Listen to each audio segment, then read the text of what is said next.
एक बाउंस बुझे ट्राक्टर भारसाम्य हराई उलटी पड़ू जड़े श्रमिक अति गुरुतर हो डाक्तरखाना भर्ती होती। एपरी दुखद घटना घटी मयूरभंज जिला करंजिया खिचिंग रास्तार हाथीदांडी ग्राम निकटरे। मिली सूचना अनुजाई आज मध्याह्न समय एक बाउंस बुझे ट्राक्टर करंजिया अभिमुखे आसुवा बेले हाथीदांडी ग्राम निकटरे हठात भारसाम्य हराई ट्राक्टरटी रास्ता कड़ बिल मध्य उलटी पड़ा। फल गाड़ी में थिबा सनु नायक नामक जड़े श्रमिक ट्राक्टर तले दीर्घ समय धरी चापी होई रही जाइथिले। परे घटनास्थल में अग्निशम विभाग पुलिस एवं स्थानीय लोकों सहायतार 3टी जेसीबी मेसीन साहाय्य श्रमिक जनक सुरक्षित भाव में उद्धार करा जाइथिले भी तांको अवस्था अति गुरुतर रही। तेणु तांको घटनास्थल 108 एम्बुलेंस जुगे आनी करंजिया उपखंड चिकित्सालय भर्ती करा जाइछि।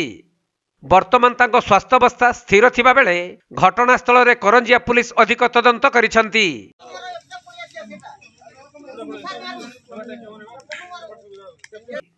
मयूरभंज जिला करंजियारू सजिदानंद पलेईं रिपोर्ट, कोणार्क लाइव।